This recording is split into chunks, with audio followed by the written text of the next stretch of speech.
There are some family names, and the moment you hear them, you think of money, power, politics, war, backroom meetings. There are families people do not simply call rich. They call them the ones who run the world. But is that really true?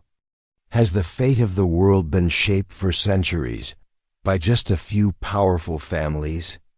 Or is that idea one of the most seductive myths ever created by people trying to make a complicated world feel simple?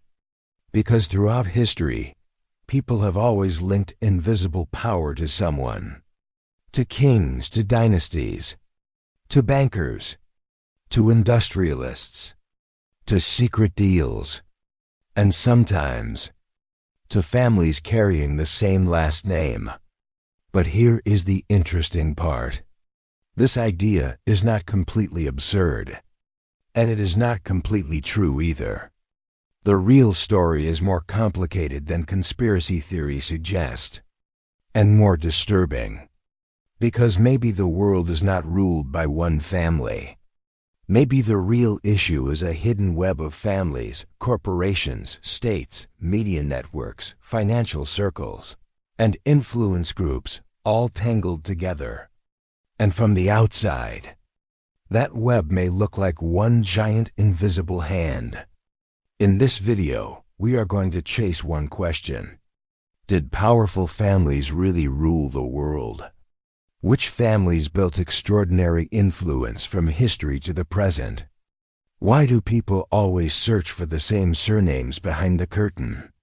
And most importantly, how does power really work? The human mind does not like complicated systems. It does not like uncertainty. If the economy collapses, it wants a reason. If a war begins, it wants a plan behind it. If giant corporations keep growing while ordinary people get crushed, it wants a central force to blame. Because if there is a center, then there is also someone responsible. And if there is someone responsible, the world feels easier to understand. That is why the idea that a few families run the world is not just a political claim. It is also a psychological need. Accepting that the world is controlled by many actors full of chaos, contradiction, and often no clear control at all, is difficult. So people turn scattered power into a single story. And in that story, a few families usually take the lead role. But first, we need to separate two things. Influencing the world is one thing. Ruling the world is another. There really were powerful families in history that deeply influenced the world. Some of them did not just affect one country. They affected entire continents. They shaped banks, trade, wars, palaces, elections, media, and even culture. But that influence usually did not work the way movies show it. It was rarely a few people sitting around one table and dividing the planet. It worked more through inherited wealth, access created by wealth, influence created by access, and privilege passed from one generation to the next. In other words, real power usually does not function like a hidden underground lair. It works through inheritance, connections, education, finance, and institutions. Let us go back in time. In the Middle Ages and the early modern world, some families really acted like states. Take the Medici family. Rising in Florence, this family was not just wealthy. They were bankers, patrons of art, powerful enough to help produce popes. They were deeply tied to kings, princes, and religious authorities. They used money to shape culture. They used culture to gain legitimacy. And they used legitimacy to build political influence. This gives us the first big lesson. The influence of powerful families does not come from wealth alone. Wealth becomes lasting power when it joins with culture, religion, politics, and institutions. The same pattern appears in Europe's dynastic history. Think of the Habsburgs. This family built such a vast sphere of influence through marriage and alliances that sometimes they gained land without even fighting. There's a reason people once said, "Let others wage war. You happy Austria, marry." Some families expanded less through armies and more through bloodlines. Family ties became as important as diplomacy. Was that world rule? Maybe not. But did they shape the fate of continents? Absolutely. Then the modern age arrived. Alongside kings and aristocratic families, a new form of power emerged. Financial dynasties, industrial families, banking networks, railroads, oil, steel, mining, media. These were not just sectors. They were new tools of control. Especially in the 19th and 20th centuries, some families became more organized than states, and more influential than some governments. Because governments can change through elections, but great wealth, if protected properly, can survive for generations. At this point, one of the most frequently mentioned names is the Rothschild family. In the 18th and 19th centuries, this family built an extraordinary banking network across different European centers. Through information flow, capital movement, and political connections between family members in different cities, they became one of the most powerful financial circles of their time. But because of that same power, myths grew around them that became much larger than reality. People often erase the difference between a highly influential banking family and an absolute secret center controlling the entire world. And that matters, because sometimes real influence turns into mythology. And once that happens, the debate stops being driven by evidence and starts being driven by fear. When we move to America, another name appears: the Rockefeller family. Through John D. Rockefeller and the Age of Oil, this family left its mark not only on business, but also on education, health, foundations, and political influence. At one point, the power of Standard Oil became so large that many believed it threatened the very idea of a free market. And again, we see the same pattern. A family first controls economic resources. Then that economic power connects with politics. Then foundations, universities, research institutions, philanthropy, and elite networks enter the picture. And the family becomes more than rich. It becomes an institutional force. This is very important, because lasting influence comes not from personal wealth alone, but from wealth embedded inside institutions. A similar story can be told about the Morgan family and the world around. J.P. Morgan, in the age of American industrial expansion, their influence through banking and investment networks helped shape not just companies, but the economic order itself. In some moments of crisis, when the state had not yet become as centralized as it is today, major financiers could intervene in markets in ways that almost felt public. That alone is unsettling, because sometimes the unelected can become more decisive than the elected. And that is exactly where people start asking a dangerous question. If these families can influence corporations, banks, foundations, media outlets, and political connections, then could they also be running the world? On paper, that sounds possible. But in reality, things are more tangled than that. Because the world is not a machine with one single center. There are competing interests, different states, clashing capital groups, elites who hate each other, intelligence agencies, technology giants, military-industrial structures, international institutions, and each of them sometimes pulls in the same direction, and sometimes in the exact opposite one. So yes, powerful families may be extremely influential, but most of the time, they are not the sole owners of the system. They are privileged players inside it. So why do these families seem so mysterious? Because power becomes more frightening when it turns invisible. In older times, you could see the king. His throne was visible.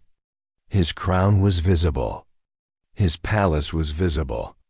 Today, power is scattered across meeting rooms, investment funds, advisory networks, boards, media ownership, donation systems, and lobbying structures. And because people cannot easily see this scattered structure, they try to give it a face. A family name becomes very useful for that.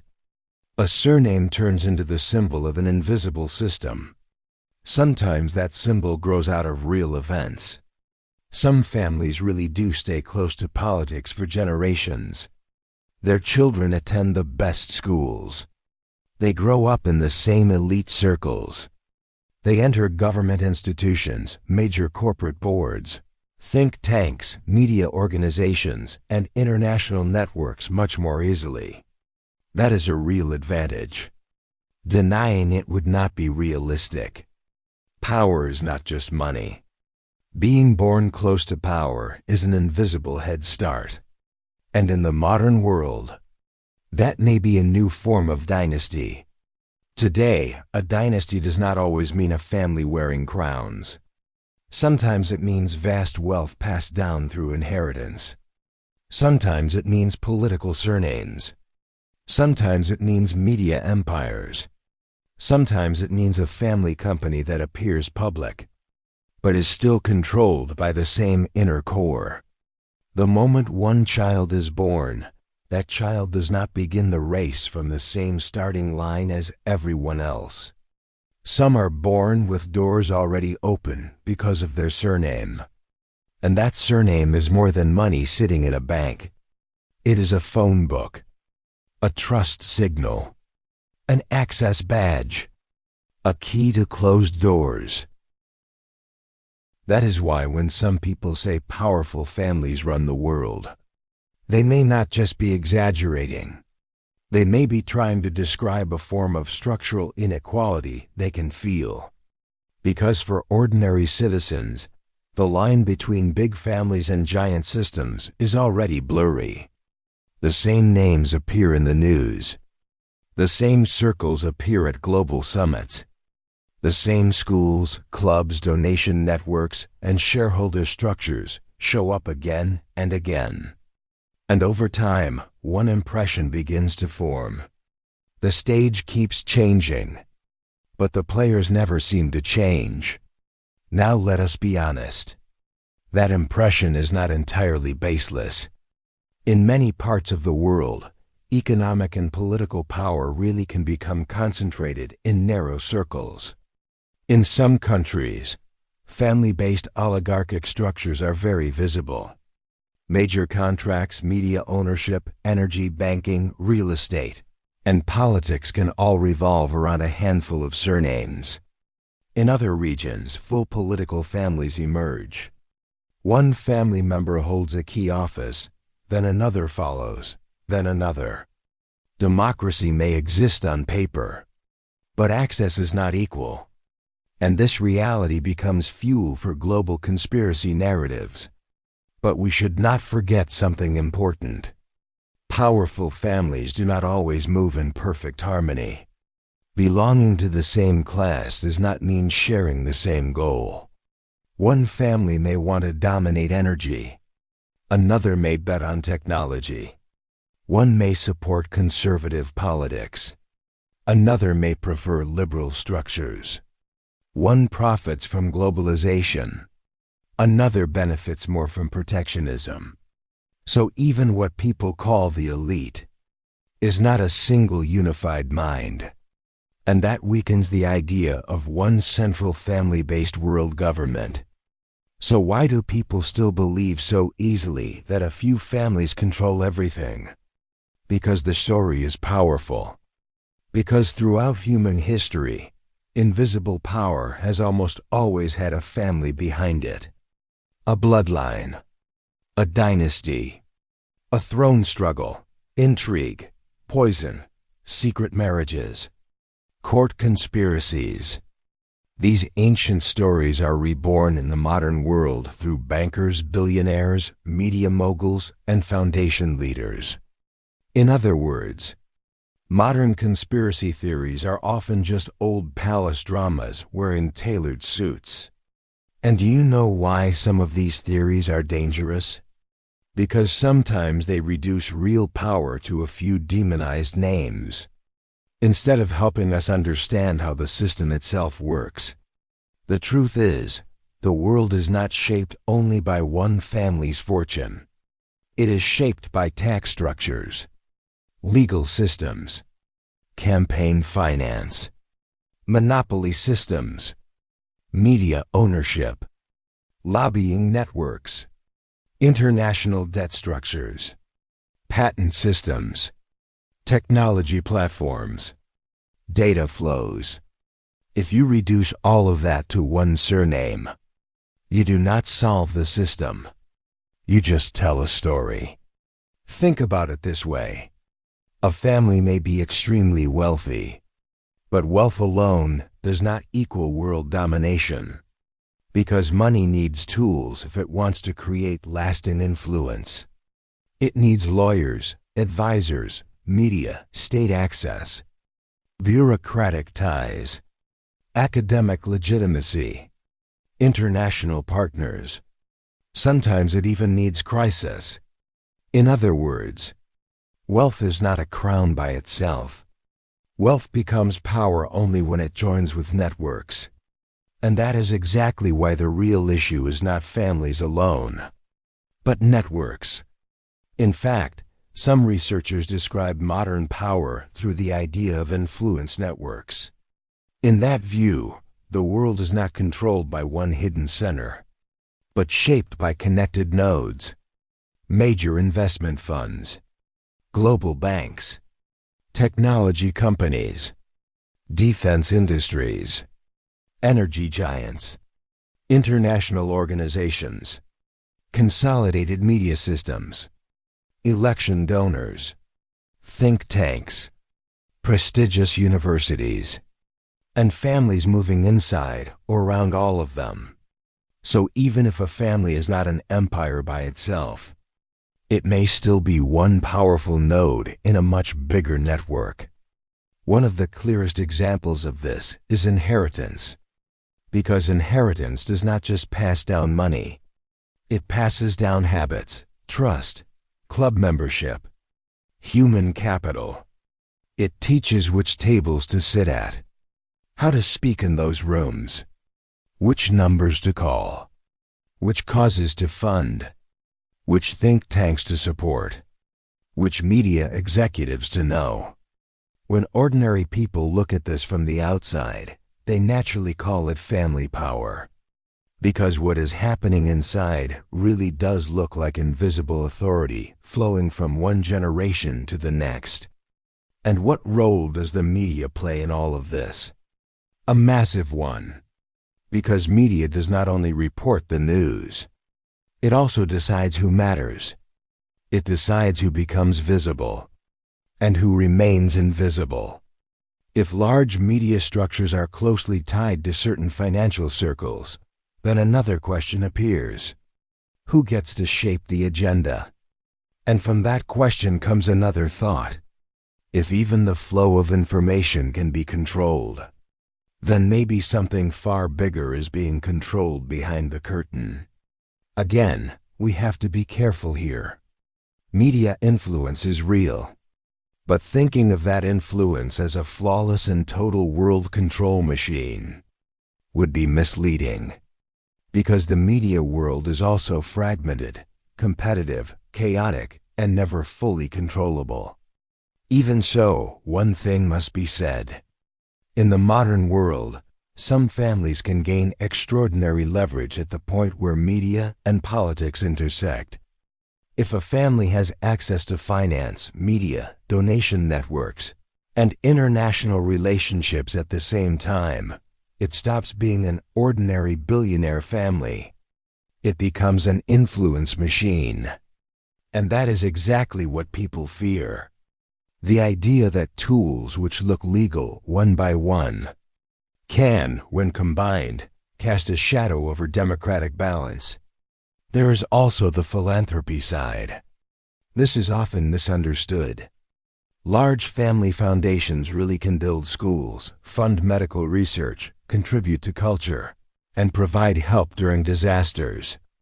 But at the same time, they can also shape agendas. Deciding which research gets funded, which projects gain prestige, and which issues are treated as priorities is also a form of power.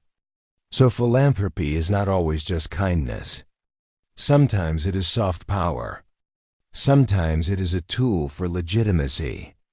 Sometimes it is image management.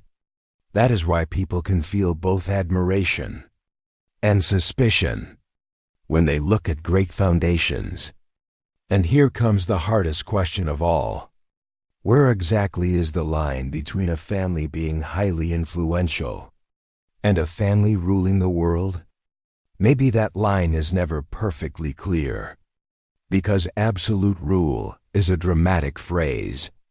But structural influence, pressure on decision-making, agenda setting, access control, and opinion shaping, these are much more realistic concepts.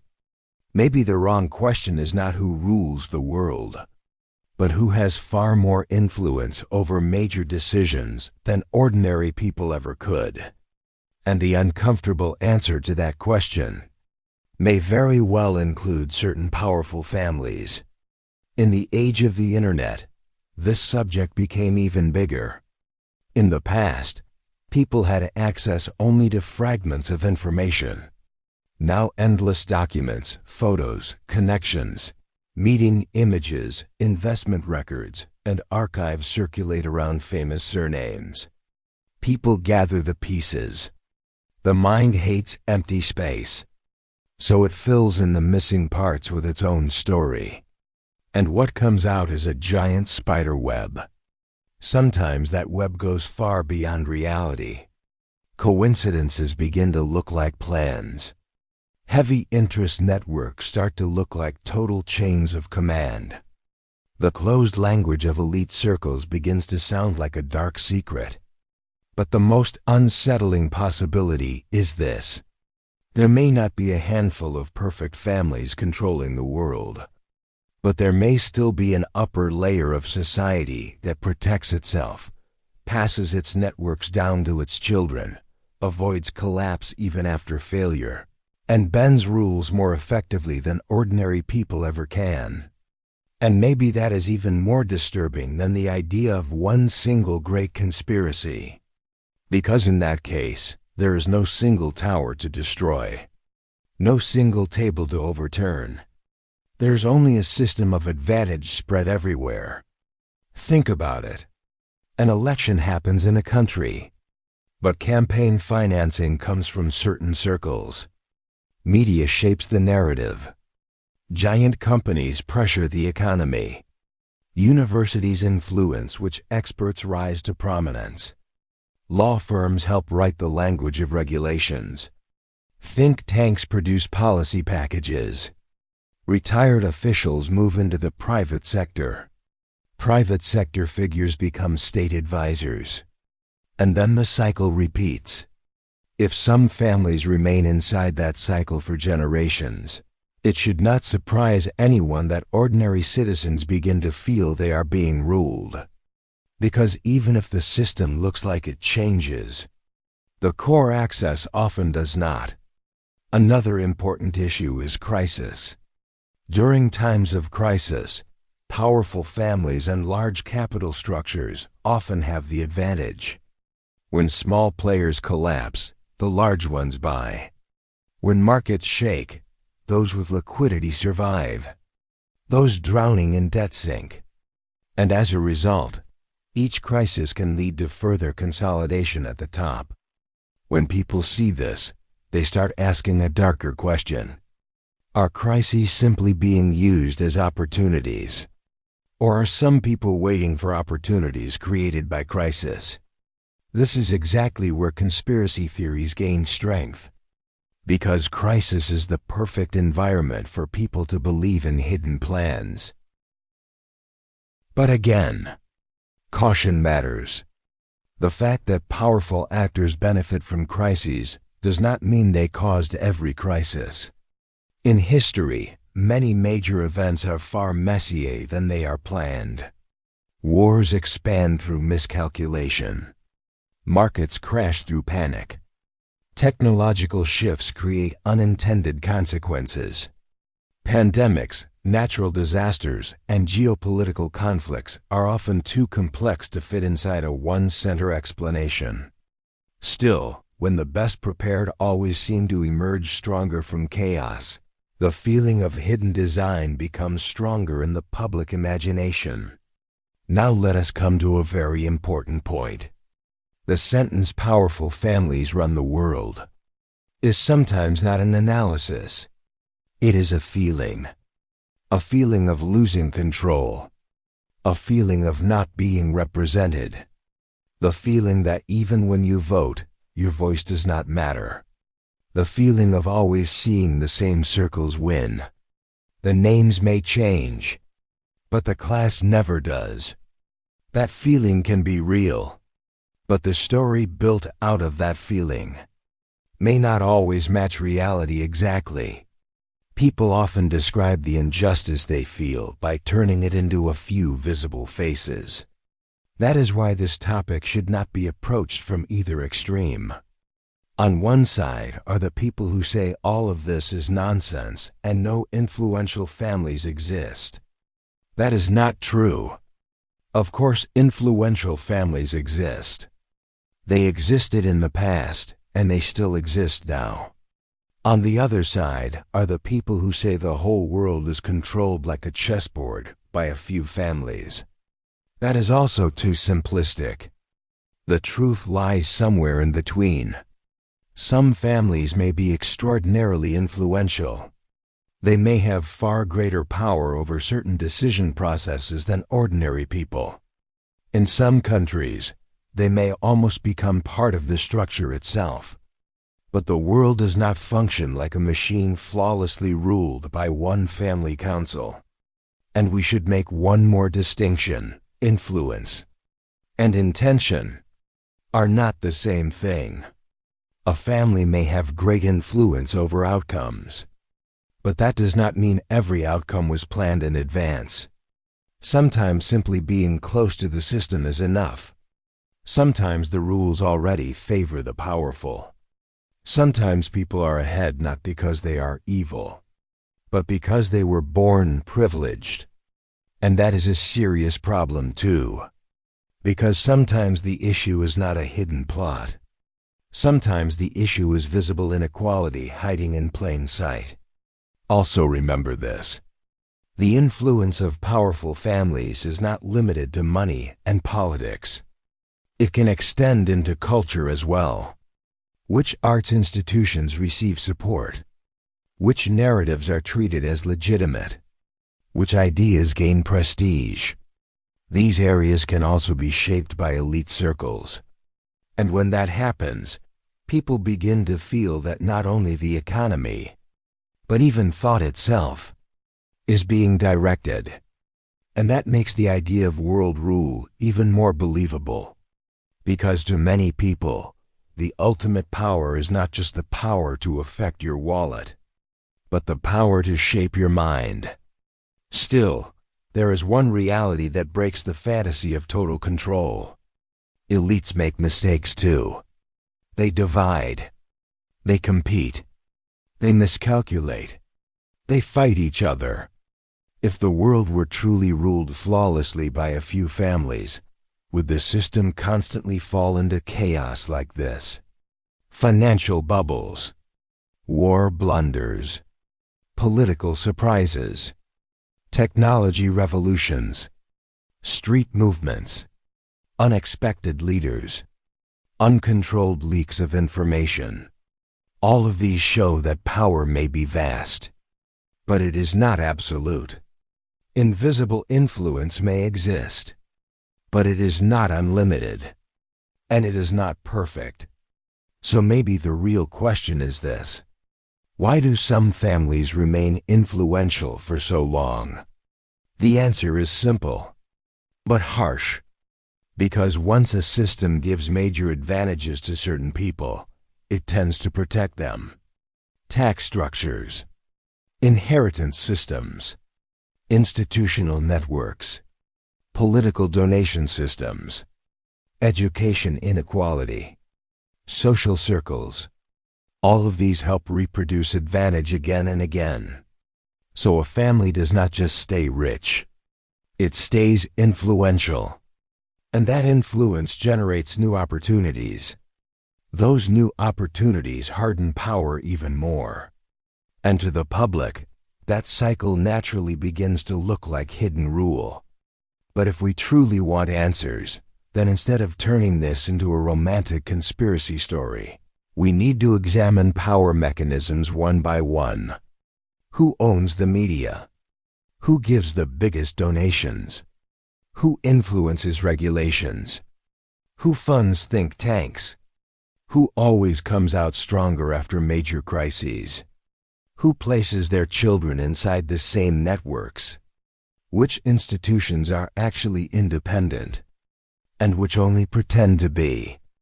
These are the right questions. Because real power often works through tools that look far more ordinary than people imagine.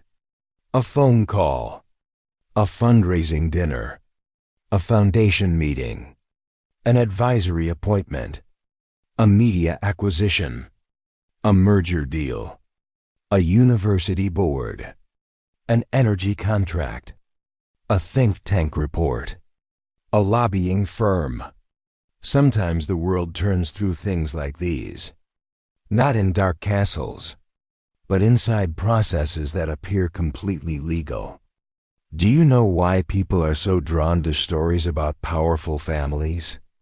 Because those stories make invisible class conflict visible. The surname becomes a symbol. People are not always blaming just a few families.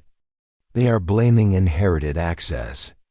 They are blaming lives where doors open without effort. They are blaming the gap between those who write the rules and those who are forced to live under them. And from that perspective, the question changes. Maybe the issue is not families ruling the world. Maybe the issue is that many of the world's most important decisions are concentrated in narrow, repeating circles. So let us give an honest final answer. Did powerful families really rule the world? If you mean a few surnames sitting at one central table and controlling humanity like puppets, there is no convincing reality behind that image. The world is more scattered, more conflicted, and more unpredictable than that. But if you mean that some families have, across generations, built extraordinary influence over economics, politics, media, culture, and institutions, that they have protected their privileges inside closed networks, and that they hold far more decision-making power than ordinary people ever do, then the answer may be an uncomfortable yes. Maybe the biggest mistake is searching for one single hand that rules the world. Because sometimes there is no single hand. There are many hands. They push, pull, block, and support each other. But many of those hands may still come from the same class. And maybe that is the darkest possibility of all. Not one family, but families, circles, and networks that resemble each other, know each other, speak the same language, and often walk through the same doors. And in the eyes of ordinary people, that network naturally turns into one giant shadow. In the end, the sentence "powerful families run the world" may not be literally true, but it carries a large fragment of truth inside it. Because the world is not a place where power is distributed equally. Some people look at the system from the outside. Others are welcomed into it the moment they are born. And maybe the real struggle is not finding a hidden throne room, but understanding how power is inherited, how it protects itself, and how it becomes invisible.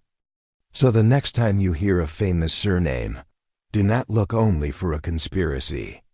Look at this instead. Which institutions is that family tied to? Which networks can it access? Which crises did it survive? And even grow from? Which narratives does it help fund? And most importantly, is that influence unique to that family? Or is it part of a much larger elite structure? Because sometimes reality looks less dramatic than conspiracy theories. But it is far more dangerous. Because overthrowing an invisible king may be easy, but recognizing an invisible system is much harder.